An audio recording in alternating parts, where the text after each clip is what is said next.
بسم اللہ الرحمن الرحیم۔ میرے عزیز دوستو، آپ سب کو ن.a.q TV4 پر خوش آمدید۔ آج ہم روسلینڈ اور یوکرین کے 8ویں روز تک ہونے والی اس جنگ کے بارے میں یہ بتانے کی کوشش کریں گے کیا یہ جنگ پورے یورپ کو بھی اپنی لپیٹ میں لے سکتی ہے یا نہیں۔ دوستو، جنگ کے سائے اور سے اٹھنے والے آگ و بارود کے دھوئیں میں آگے کا راستہ دیکھنا نہایت ہی مشکل اور کٹھن ہوتا ہے، اور میدان جنگ سے آنے والی خبریں سفارتی شور، کوشش، غم زدہ بے گھر افراد کے چیخ و پکار اور جذبات، یہ جب ہم سنتے ہیں ہمارے ذہن پر بہت ہی زیادہ اپنے آپ بوجھ بڑھ جاتا ہے۔ تو آئیے میرے دوستو، ایک لمحے کے لیے ہم اپنے آپ کو اور اپنے گریبان میں نظر ڈال کر غور کرتے ہیں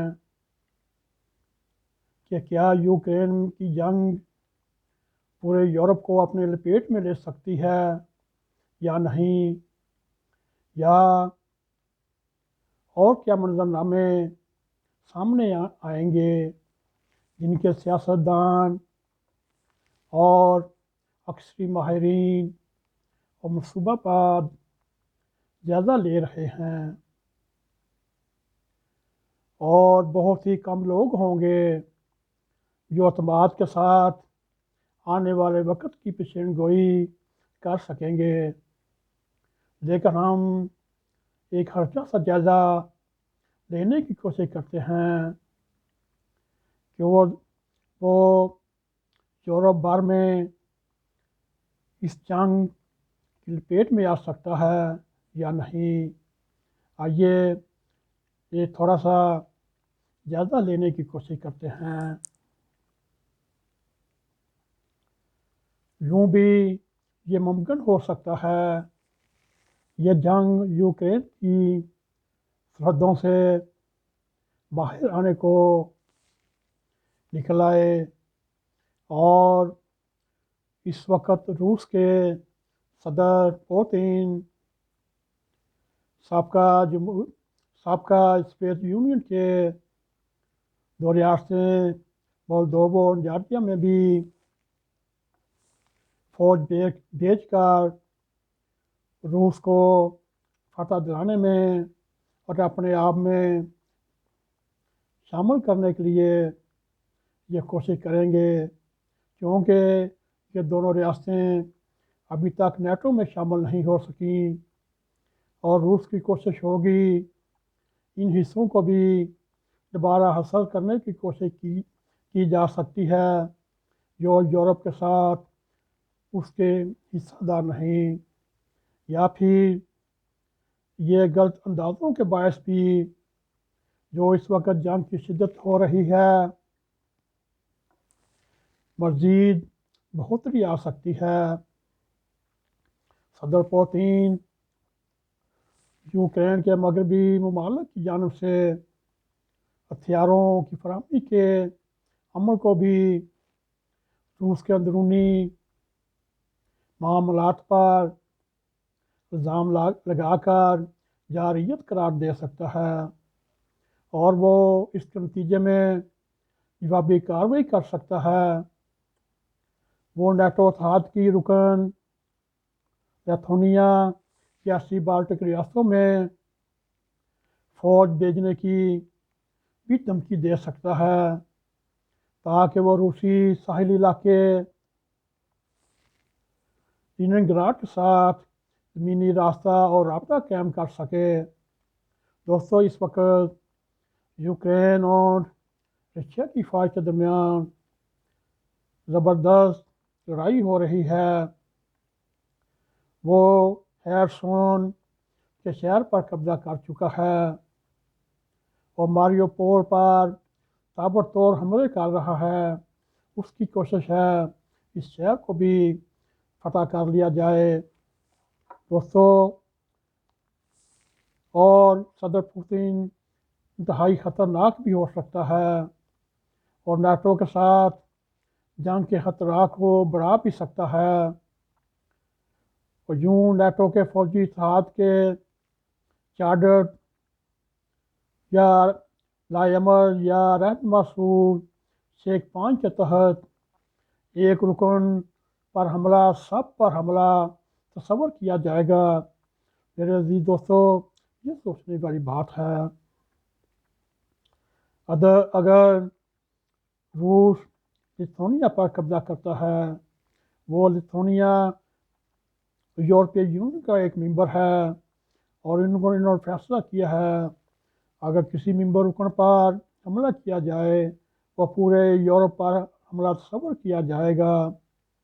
لیکن صدر پوتن کو اگر یہ لگتا ہے یہ ان کی قیادت کے لیے ایک بچاؤ کا راستہ ہے تو وہ یہ خطرہ بالکل لے سکتا ہے۔ شاید انہیں اگر یوکرین میں شکست کا سامنا کرنا پڑتا ہے تو وہ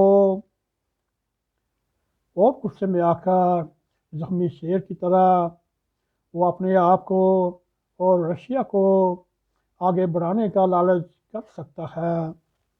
اب ہم بھی جانتے ہیں، آپ بھی جانتے ہیں، روسی رہنما درینا بین الاقوامی اصولوں کو توڑنے کے لیے ہر وقت تیار رہتے ہیں، اور اس منطقت کا اطلاق جوہری ہتھیاروں کے استعمال پر بھی ہو سکتا ہے، کیونکہ صدر پوتن پہلے ہی اپنی جوہری فوجوں کو اعلیٰ سطح پر الرٹ کر دیا گیا، اور زیادہ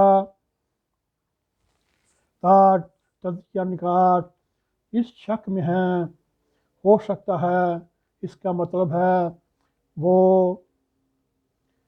ایٹمی